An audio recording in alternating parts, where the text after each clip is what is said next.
Welcome back. It has been quite some time since you've seen myself or any of the Christ Culture team, but this is the first of a lot of content that's going to be coming your way. So we appreciate you sticking with us. Stick around. We got a lot coming for you. Today I'm joined with a special guest. You want to introduce yourself? Sure. Sharif D. King, also known as King Sharif. Um, I'm just excited to be here. Yeah. Yeah, so I'll tell you how me and Sharif met in a little bit, but I just want to let you know there's a couple series coming to the channel. One is called My Story, so you're going to get a chance to hear people's exclusive stories and their testimonies. And then there's another one called Christ Couples. That's a fun series where you're going to be able to look at couples and see all the things that they're going through in their relationships. And hopefully you can glean some wisdom or just see some good content from them and hear some good conversation. So we're excited about those two. You're going to see some new faces on Christ Culture this season. So there's a lot coming up. It's been quite a while. It's been over a year now, but we are still here. We are still working. God is still giving us fresh vision. So we're excited. Today we want to talk a little bit about a topic that's been close to my heart for some time now. And we want to call this the off-season. And what we want to talk about is kind of the in-between season of when you feel like things are kind of moving and grooving in your life, and then you have kind of a down season, and then things start to pick back up. So that's what we want to talk about today. So I'm joined with Sharif. Now, Sharif and I actually met through another individual who was looking to use some of my recording services, and they referred Sharif to me, and then him and I met, and since then we've done a few things together. But overall, I just believe when God sends good people into your life, you got to figure out ways to spend time with them, to do things with them. Yeah. And that's kind of what Sharif and I have been doing. So For sure. I'm glad to have you. I'm glad you could be on Christ Culture. You got a lot of big things coming up. Yes. So I'm glad I caught you before you left. You want to kind of get into what's been going on and the transition you're about to get into? Yeah.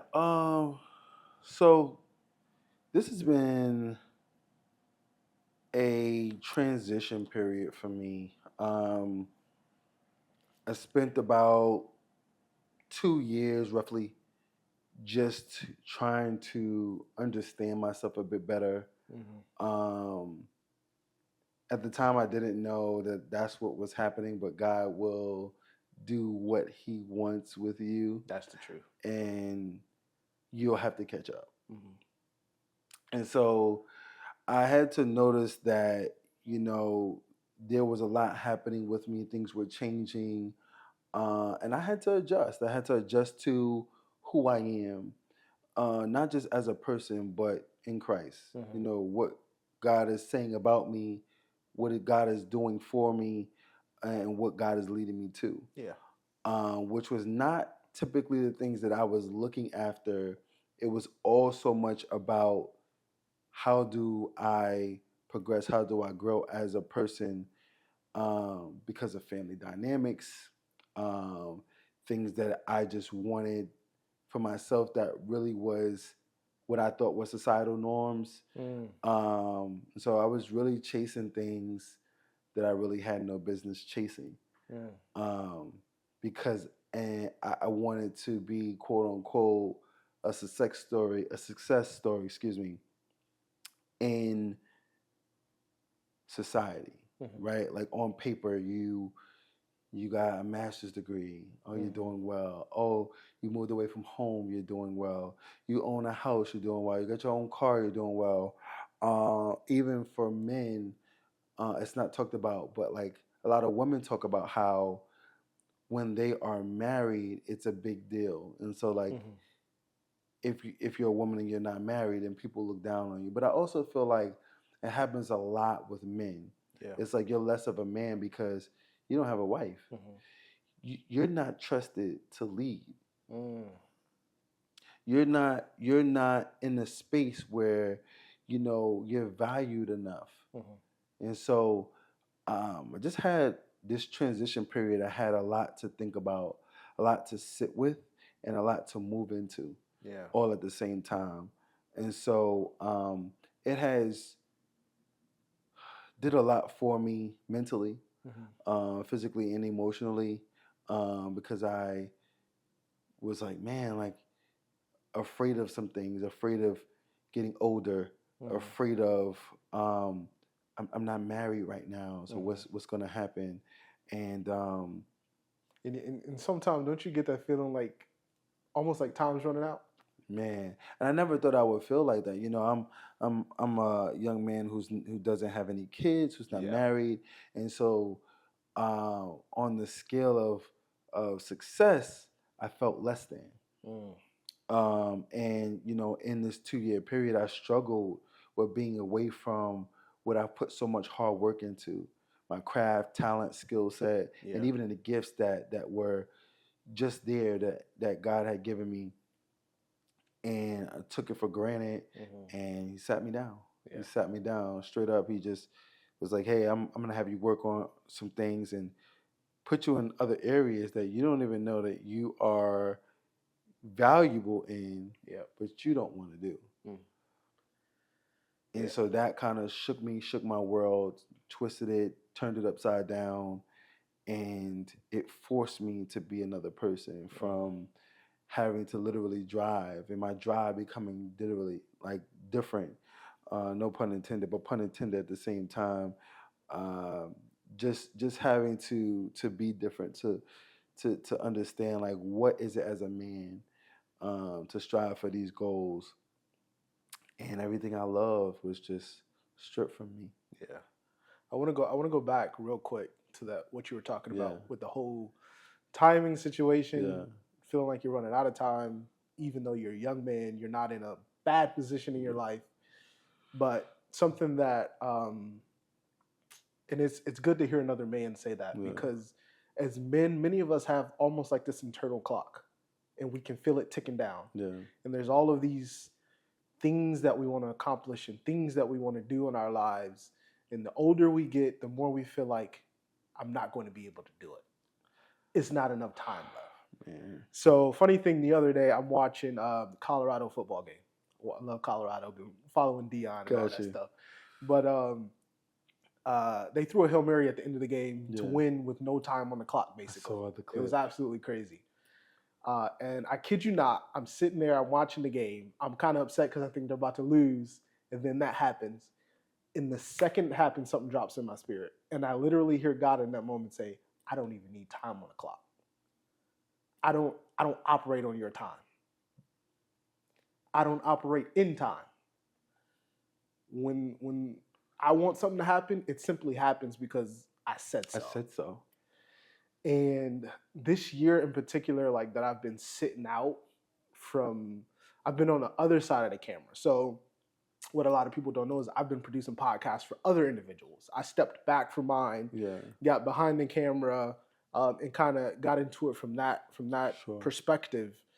But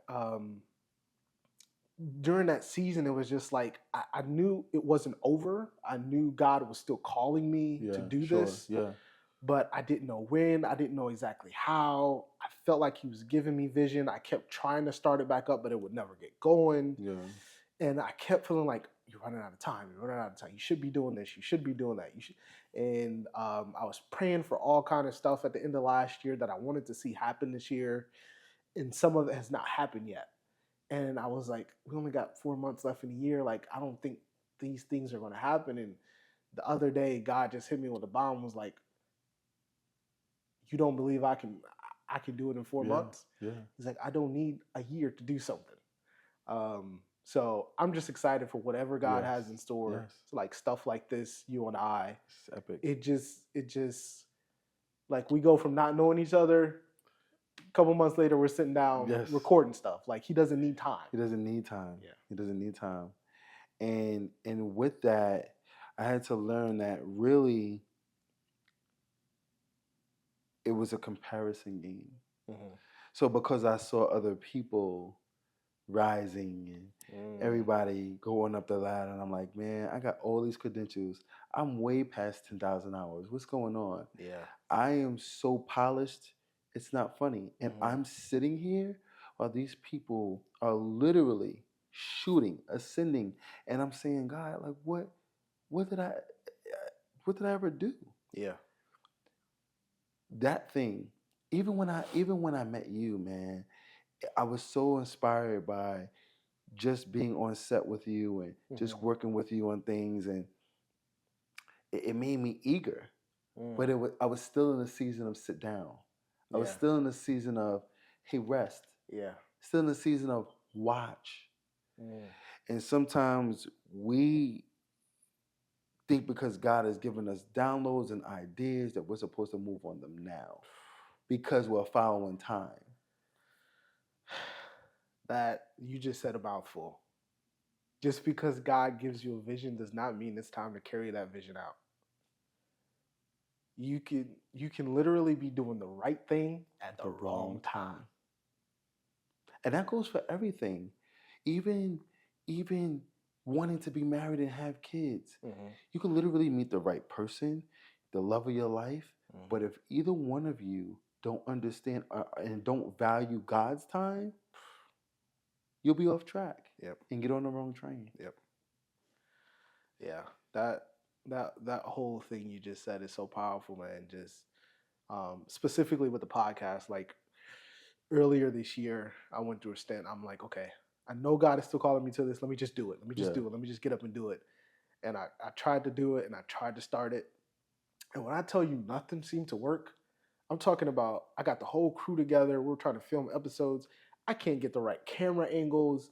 The lighting in the room's not right. Yeah. I was at a completely different location than this one. Like, it just so many things. It was like everything was working against me in that season. And I think that's one of the ways you can know if it's still your sit down season or not. If all the winds are blowing against you, that doesn't mean you're not supposed to do it, but maybe you're not supposed to do it right now. Maybe you need to wait till the storm dies down. You know what I mean? Yeah.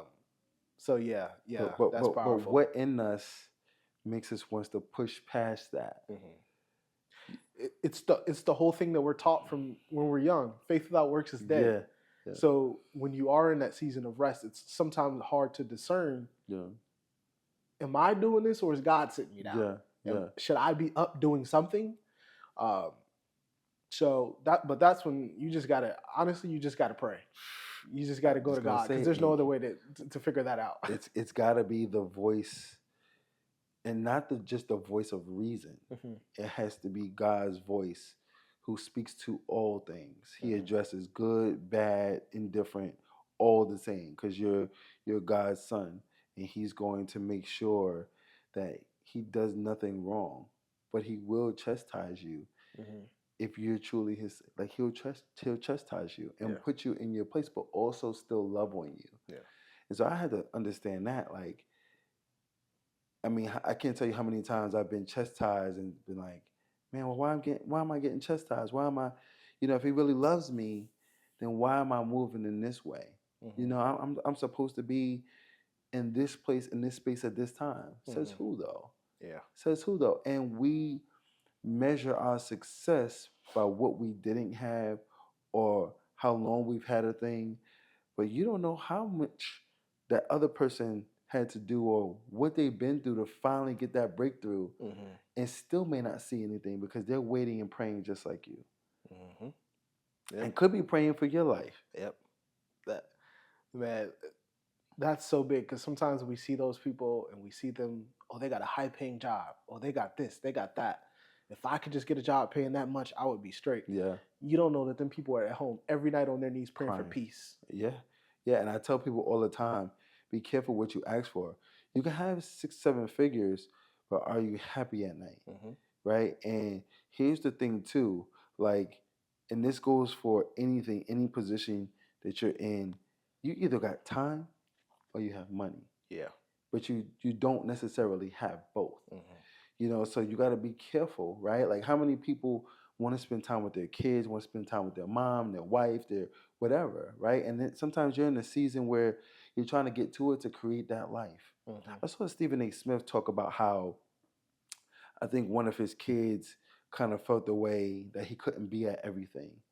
And he just spoke to how he didn't care because as a man, it's his duty to provide. So I think you kind of got to pick and choose where you want to go. And I think that's the same thing. You got to pick and choose whether you really want to follow God or not, because following God can hurt sometimes. Mm-hmm. It can hurt sometimes because God will make you say, "You're gonna sit down." Mm-hmm. You know, and now you're gonna listen. Yeah. Now I don't know if you want to go against them. That's not the role that I want to play. Yeah. But sometimes God will say, "Hey, sit down," and it could be for 2 days, it could be for 2 weeks, or it could be for 2 years. My case, Yeah. I didn't know that I was sitting Mm. because I was trying to like, oh, let me get riled up, and the whole time, He was planting other seeds in me that I needed to get back to this. Yeah. Yeah.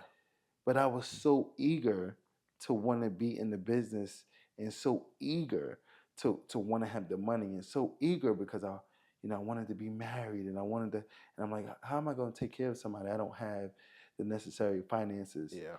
And so it just took a toll on me. Yeah. You know what I'm saying? Like a domino effect, Mm-hmm. just laying them all down until I understood that just like as a domino effect and falling down, it can go the other way. Mm-hmm. And in time, and God can do something in 2 hours. Mm-hmm. That Hail Mary that you saw, like it just happened like that. Like that.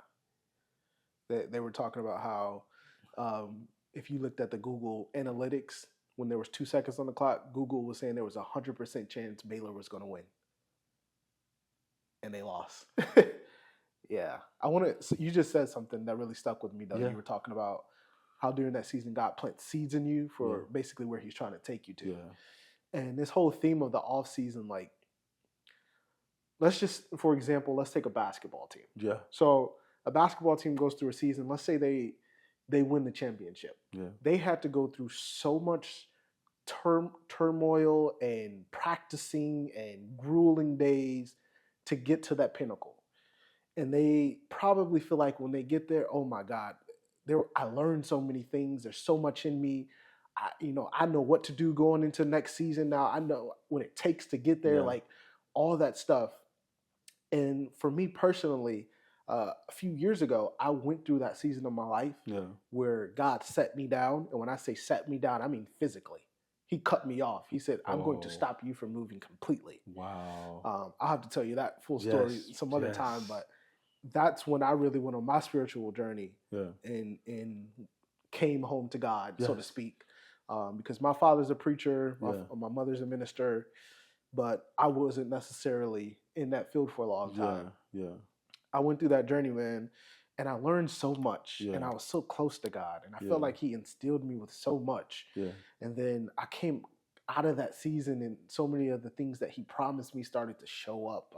I met the woman that I wanted. I got the job. Like all these things happened, and I'm like, okay, finally, I'm on the other side of this stuff. And then a year and a half, 2 years later, I'm in another off season, and I'm like, but I thought I just went through. I thought you just taught me all the stuff. And He's like, no, this is a lifetime thing. Ongoing. Yeah. Ongoing. Man, you blessed me, man. I think to your point, man, while you were talking, I was literally watching people in the gym shooting. Mm-hmm. And I saw like some people who are celebrating that off season and people who are not. So everybody's in the gym, right? Like, let's look at LeBron, and you can talk about LeBron however you want. But one thing about LeBron is in the off season, he's smiling just the same way he is when the season is in gear. And so what is your posture in the off season? Whoa. What is your posture when you're not literally understanding what you have to do? So you'll have a player who, right, he might have just been a rookie. He's trying to get his feet wet. Don't know if he's gonna make the roster. So he's hungry, and he's celebrating it. And then you got somebody who might be maybe a vet, and I'm tired of this, man. I'm just here, and it's just about the money, right? But what happens? The vet can be pulled out, and the rookie can be pulled in just like that. And the rookie can become a pro just like that if he adjusts his mind that I'm not a rookie anymore because I have a pro mindset. And then from having a pro mindset become a veteran mindset because I want to be around those people. So now I can be around those people, places, and things. So it's your posture in that season. Like your posture in that season will tell you a lot about where you're going. Because if you don't celebrate where you're going, then you stand still. Mm-hmm. Then you stand still and you don't move. Your posture in the off season. How do you handle your off season? That's I don't think there is a way to completely handle it. I think that what I've learned, and to your point, is that surrendering is the posture. Like, God, I want this, and this is what happened today. Tell me what should come from this. Tell me what I should be looking for. Tell me what I should grasp. What do I hold on to? What is milk? What is meat? What do I chew on? And I think the posture becomes, how do you take heed to what's happening? Because something's going to happen to you. I don't wish anything bad on anybody, but everybody, when you're trying to get to that next level, you're literally going through stuff to get to that next level. And God is promising you this. He's showing you elevation. But in that moment, he's also saying, hey, son, you have to get through this. I've given you the tools and prepared for you. Now it's if you listen. And so not just listening about what I told you, what are you talking to me constantly? That's the posture. And I had to learn that. Like, I would get on my knees and pray and then go into whatever the field was, go into where I'm going. But I didn't bother to pray in the moment. I learned that I have to be, okay, God, I'm going here. God, oh, this looks scary, God. Please help me. Like, what are those things that I am willing to say? And am I going to move my pride so that I can completely have that posture and that surrender tactic, and so that I can still see salvation real time? You know, am I willing to be able to say, hey, God, like this happened to me today, you know, and this happened in the next 5 minutes, and this happened. But I used to be on my knees in the morning and at night. But in the midst of it, I wasn't talking to him. Yeah. And that was the posture that I was missing. Yeah.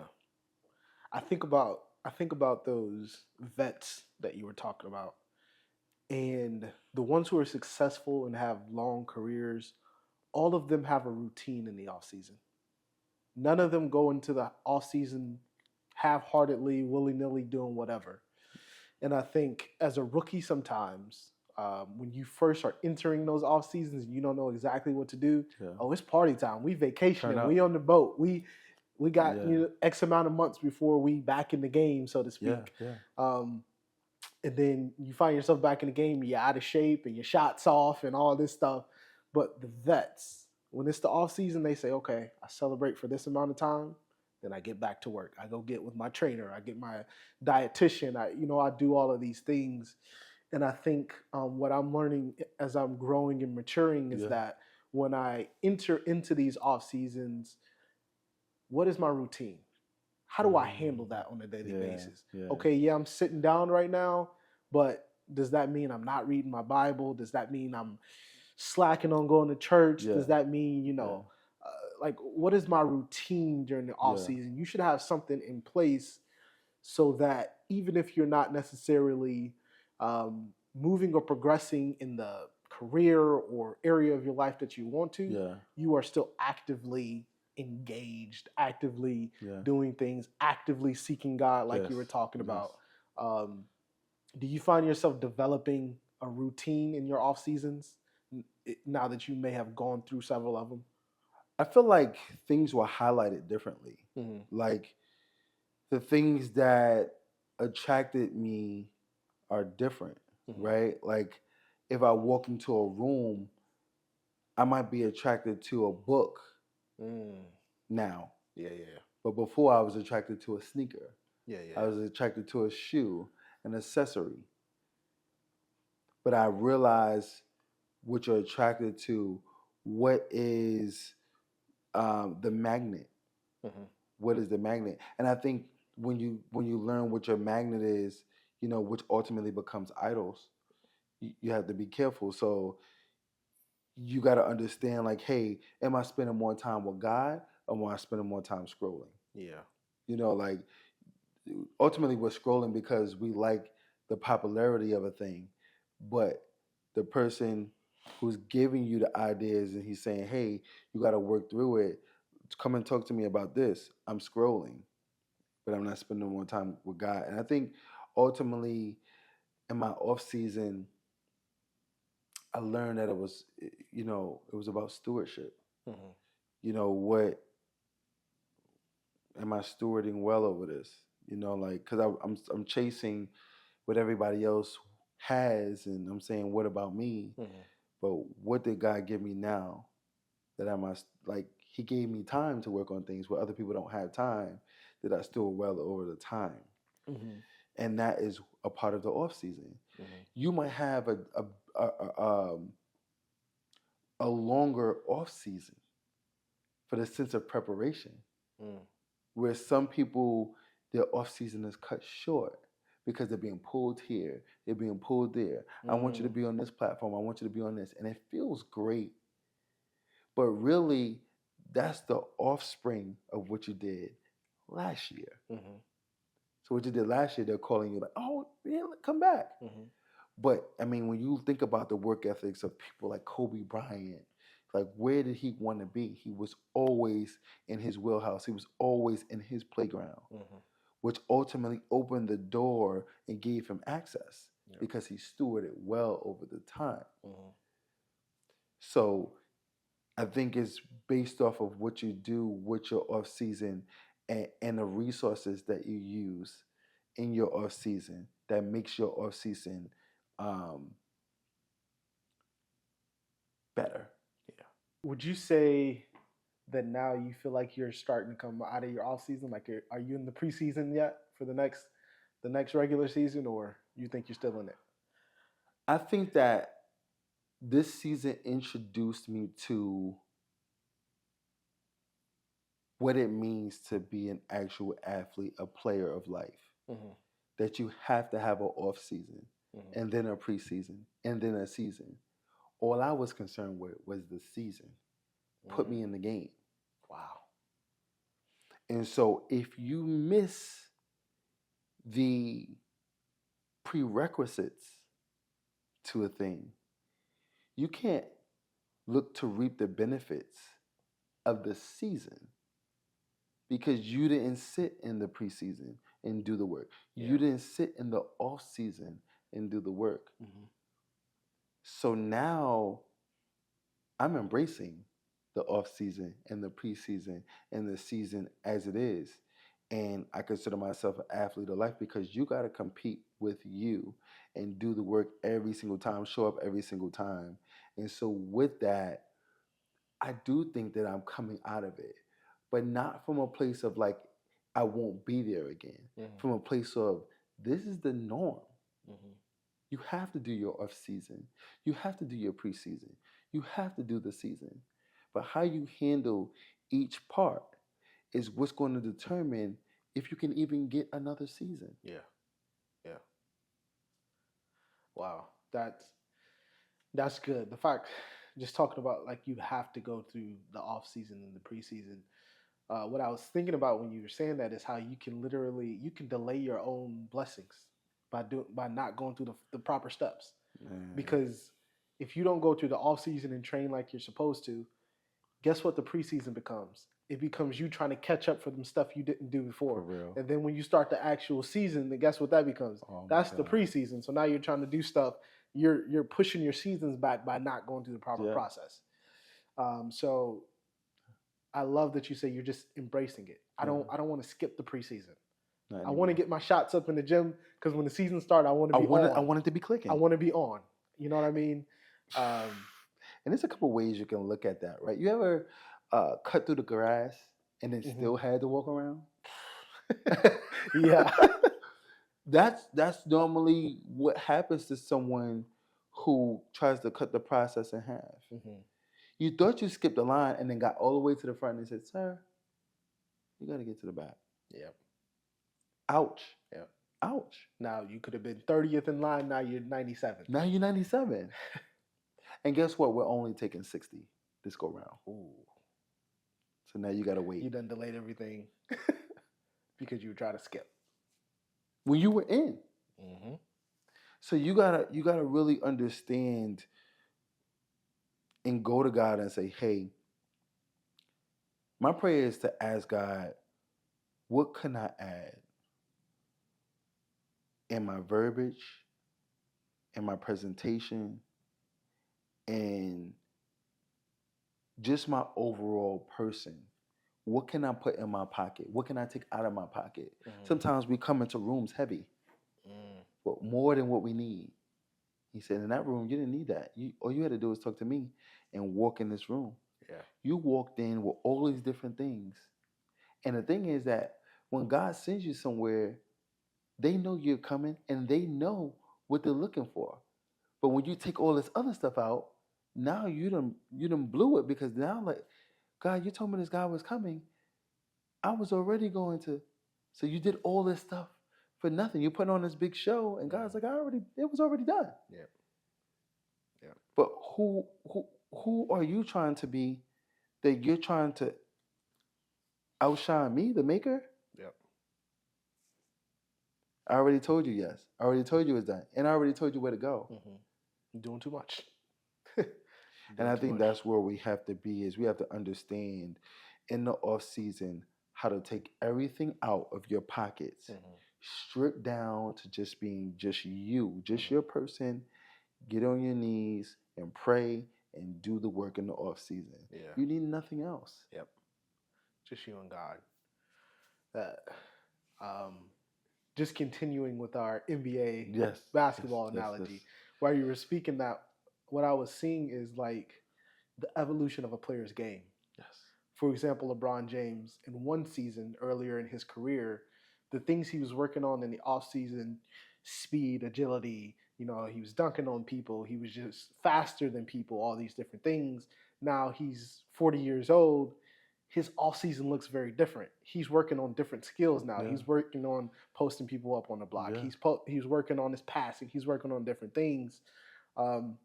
So like you were saying, empty out your pockets and ask God, what skills do I need to work on for this upcoming season? Yeah, I know I was faster than everybody in the last season. I know it was all about my three-point shot in the last season, but I'm different this season. This season is different. There's different teams. There are different players. What skills in this season am I going to need? I call it unexpected glory. Because the reason why LeBron could show up with a new tool, he might have already had it, but he didn't have to use it. Right? So also being in the game and trying to do all this dribbling when you don't have to. Yep. So knowing what to use where, God will tell you where to use the thing and how to use the thing and who to do that thing with. Unexpected glory is, now I'll unwrap some other things that they didn't expect for you to have. So, that's just what it is. And then I'm sure LeBron has trainers. He's got to do the regiment that's given to him from the team. But then what do I do that's part of my off season? Mentally, physically, and emotionally, so I can adapt. They can give you the regimen. They can give you, this is what your diet is going to look like. This is what what you're going to do. But who are you going to be with it is a different dynamic. Yeah. We all could look at the same playbook, but be somebody different. Unexpected glory is because we're expecting God to do the miraculous, do the things that we don't know he's going to do. Yeah. LeBron doesn't always know that he's going to break this record or do this thing. He didn't know that he was going to play this long. But it was unexpected glory because God had plans for him to play with his son. Everybody's talking about LeBron James and his son getting lucky. Is that luck, or is that the way God wrote the story? Yeah. Yeah. So Bronny can also be sitting on prayers from his parents, from his grandparents that carried him over, not to mention his prayers. Yeah. And you think it's about him playing? That's unexpected glory. Favor ain't fair. When you got the favor of God in your life, it don't look fair. It don't look fair. But why should we be concerned with it? Exactly. The blessings came, and should I be like, I'm not good, I don't really deserve it? we all don't deserve to be in those places and spaces in this seat. Mm-hmm. But when he gives it to you, you got to take that and run. Yep. And when you finally get that time to shoot the ball, shoot it with glory and favor on you. Mm-hmm. Whether you're going to make it or miss it, we put too much pressure on ourselves when the work has already been done. He's already gone before us. He's already sent angels and all that kind of stuff to do those things. Yeah. So when unexpected glory comes, those half-court shots, you see Steph Curry shooting them shots like they're just regular free throws. Yep. It's unexpected glory. Yeah. Yeah. That reminds me of the other night when Colorado won on that Hail Mary. They were asking Shador after the game, like, did that moment surprise you? That, did you think that was going to happen? And Shador has a thing that he always talks about. And he says it's his own like personal brand. He calls it legendary. Yeah. He lives and breathes legendary. So for him, he expects those types of moments to happen because he lives it. He breathes it. He exudes it all the time. So legendary moments are going to happen because of how he prepares himself in the offseason. Yes. He prepares for legendary moments. Yes. He doesn't prepare for average moments to happen. Yes. So Yes. you can call it luck or coincidence if you want to. If you want to. Yeah. But I think there's a reason that that's happening. Right along with that, kind of the last thing I want to get into with you is, can you talk about the confidence that you get in your game from the work you do in the offseason? So when the season comes, those who don't really put in a whole lot of work, they got to rely on just pure talent. But you develop a certain confidence in yourself, in your skills, and your abilities, and what you can do in an actual game based off of what you did when nobody was looking. Yeah. I think it boils down to how you feel about the things that you're doing. Mm-hmm. Do you want to do it? I had to change my posture because I used to, even something as small as doing push-ups, right? We love how we fill out a shirt. Like, oh, you look great in that shirt. Mm-hmm. But when it's time to get on the floor and do those push-ups, it's like, we do it tomorrow. And then tomorrow becomes the next day and the next day, and it just carries on. But it's not until you're like, man, I hate the way I feel. I hate the way I look. Mm-hmm. Change is inevitable. And so I started to just embrace change and to get in front of change and to enjoy just the fruits that come along with it, just the small things, the small wins. Mm-hmm. I look in the mirror and I'm like, oh, this looks great. And just being thankful, saying a thankful prayer for where I'm going and what I'm doing. And that's helped me and gave me the confidence. Mm-hmm. Thanking God for the things that I didn't know I would have. And not just the materialistic things that I could touch, not just things that were tangible, but like just being able to say, hey, God, I know that this car swerved just now and I made it through that. Thank you. Thank you for the fact that I went to work and I had another idea and I wrote it down. Thank you. Thank you for allowing me to have the mindset and the capacity to just build out this idea, to step in front. Thank you for allowing me to meet this person, that person, this person, putting me in the room. Thank you. Like just thanking him for those things allowing me to have the confidence to do it again, but better. Do it again. But, and so when he accelerates you, it's not from a place of you deserve it. It's from a place of he understands that you're putting in the time and effort and that you care about what he wants you to do, how he wants you to do it. Mm-hmm. And with that, you develop the confidence. Your walk is different. When you move with God, you walk different. You talk different. Mm-hmm. You sound different. You present different. Mm-hmm. Even if you don't prepare in some instances, God will give you the words to say. Yeah. He'll give you the words that just, they just roll off your tongue and you're just there. You're just there. You're just a body. You're just a vessel. He's just using you. And that's it. It's not just in the church or anywhere else, but it's in that arena. It's in that stadium.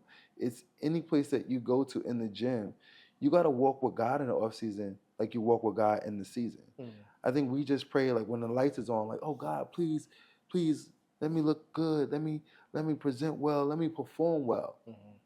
But I think the prayer has become for me, God, mold me, teach me, um, help me to understand the posture, help me to understand um, what are the things that have to be a part of my daily diet, what I'm listening to, you know, what I'm watching to get to this point. What all those things play a part in how you feel. The people that you be around, like you gotta change your circle at times for you to have that confidence. Yeah. You know, the people who's feeding you and who I feed. Yeah. All those things has been a confidence builder for me. And being around like-minded men that can really say, "Hey, man, I like what you did there. Why don't you do this and add this to it?" You know, sometimes we're in places and spaces in community that really don't want to see you win. You know, like they want to stand next to you because of some of the accolades and things that you come with. But your posture changes when you get around people who are embracing you. You start to become happier for other people. You start to embrace other people. You start to highlight other people. It's no longer about you, right? Like even in a relationship, you say, "Oh, you're 100% about your partner, and your partner is 100% about you." That's with a friendship. If I'm 100% about my guy over here, he's gonna be 110% about me, and we're going to flourish. I'm gonna be like, "Man, the way you shot that was crazy. I love this and that about it." It's a powerful thing when you begin when your happiness and joy comes from somebody else winning. It's a powerful thing. Man, it just like exudes like different. It's like you can feel. It's like wow, wow, and that confidence that you have, you know, just manifests so much more. Yeah. You know, we talk about like how do we get to the next level? You know, how do you celebrate somebody else? That brings confidence within you. The collaborations, are you afraid to collaborate with other people? That's confidence. You know what I'm saying? Embracing other people, celebrating other people, and then going into rooms with God. Going into rooms with God and say, "God, when I open up this door, I really want you to be with me every step of the way. From the time I turn the knob and take my first step in this room, Father, take me to the people that I need to speak to. Take me to the people that I need to work with. Take me to the people that I can speak to and give advice to. Take me to the people that I need to just sit and take heed and take advice from."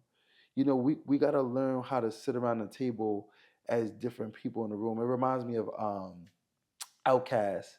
You know, he's playing the drums and he's singing. He's just the same person, but he's doing different things.